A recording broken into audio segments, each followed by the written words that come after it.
We got Refresh, but all lower caps by Chanel Tress. It is 7 songs, 35 minutes long. The anti-Sean, where it's every single song is lower cased, which I think is better than all uppercased, so I'll allow it. Dan published the album. They haven't published the album. um, we reviewed Chanel Tress. We've talked about him multiple times on this podcast. We really admire a lot of his work, and We love our channel dress, don't we, folks? yeah, we really do. And this album is another thing that this is my favorite project that he's done by So far. let me By just far. say the most jarring thing here is that Channel Trace's characteristic milky undertones are nowhere to be found in this entire album. No, This is all exactly. instrumentals, true to form, back to basics, sort of like lightly experimental house constructions. Yeah, it's totally a pivot for him, but in a good direction, I guess. I think it's a safe pivot because like Channel Trace is very inspired by all these things. He's just usually making beat as is lately has been making beats with other folks and then layering his voice over it. Yeah, exactly. But like I feel like house music is very much his home. It's just like 100%. more of him focusing in on that and then removing his voice, which one criticism I did have is that, okay, you've got a voice, you can use it, but it's a little bit monotone and there's only so much it can do with it. And I feel like if I had heard his voice in a 36-minute album, that would have been my complaint. So I like that he just goes, I'm just going to do instrumentals for this. Let's see what happens.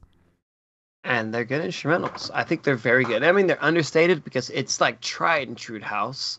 So you know me, I have a soft spot for it, so I can bump this shit all day long. I really, really can. But going into the album, the first track over and over, when I listened to it, I was like, there's no vocals in here. I was like, I was not expecting that for an opening track. And then 4 songs in, I'm like, there's still no vocals. Okay, I guess we're running with it.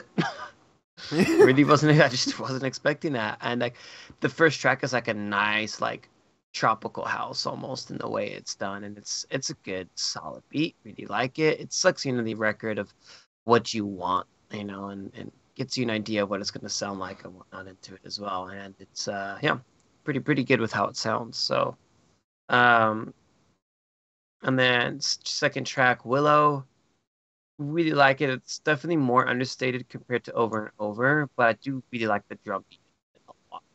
I love the muted drums and the muted keyboard kind of in the background as well.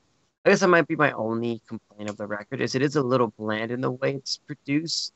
And some of the keyboard beats can feel a little off with how they're done, but overall I really like it.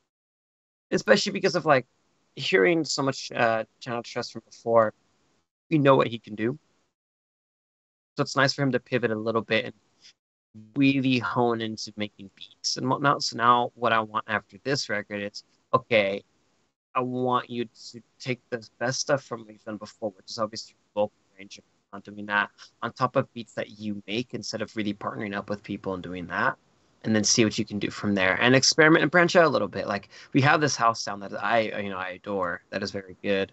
But what can you do with more when you have that? And you get some interesting ideas that you get throughout this record too as well. Like example, Reasons, the second track, like you get a little bit more like fun experimental house with that. And it's stuff that I really like. This is like your solid European underground. It reminds me a little bit of some earlier No Regular Play from the early 2010s. Palette as well. So yeah. Yeah. When we got to like real Dan old rave like techno callback hours was Antigua, which is definitely my pick for like favorite song on Yep. the track. It's just Antigua was that a good like one. this just goes back to like my Reminds me of foundational Kolsch. yeah, it goes back to like my foundational like music forming of like this like Hmm. techno house inspired stuff, right? Like Yeah. I dig it so much. And then And it's like yeah. also it's called back to progressive house as well, which we only talked about very early on in the podcast when we were still doing like a ton of Dead Mouse productions and Dead Mouse releases. But Yeah. no, I really love to hear something like that done in a fresh kind of 2020s feeling way. I've always said that Channel Trace's music, whether he's featured on or producing with it, always sounds like the kind of music they play at stores they want you to shop and spend a lot of money at. Like it's very like high pace, sort of like runway feeling.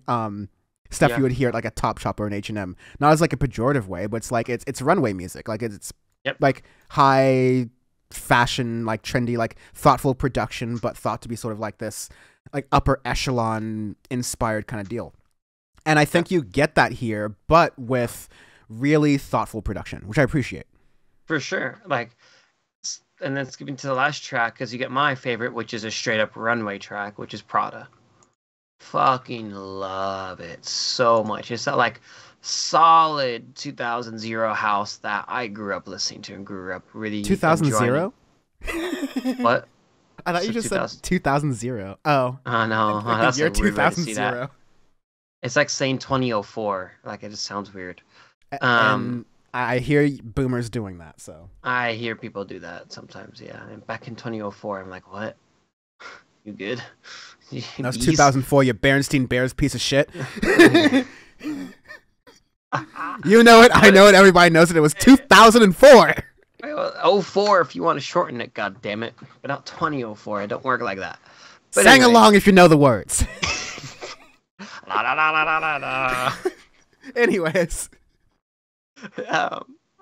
It ends it very well. Prada ends it very well with how it sounds, and it's that tried and true house beat that I really, really like. So, and then my biggest thing I like about it is it's short. For being like a house record, like it's hard to make a house record long without it like it dragging on a little bit within this, but every track is different, but it all still flows together. You can mix these things and shuffle the record and it still flows together, which is, something to be said that is good, but each track is still unique in its own way, so you're not going to get the same beat, recycled beat over and over again, which sometimes can plague some house records and whatnot. But overall, for what it is, it's short, but it gets to the point. And for all the beats that he's did, there's a lot of things that he can go off of with this. He could take and run. Example, if you go to Antigua, like there's a lot of different sounds in Antigua that you could take and just run and do so much with.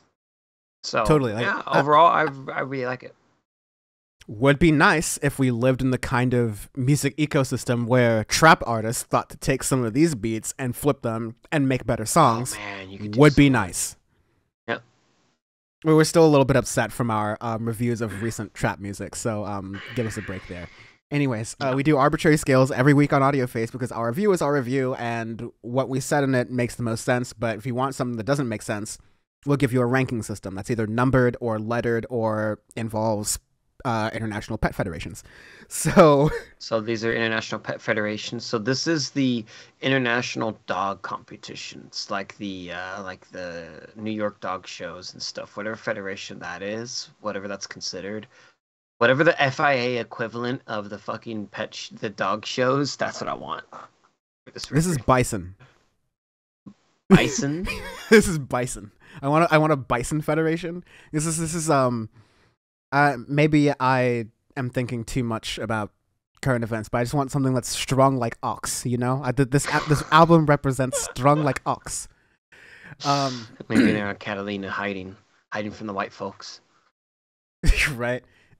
Or and not even on your continent because bison are largely native to North America. Anyways, quick hits.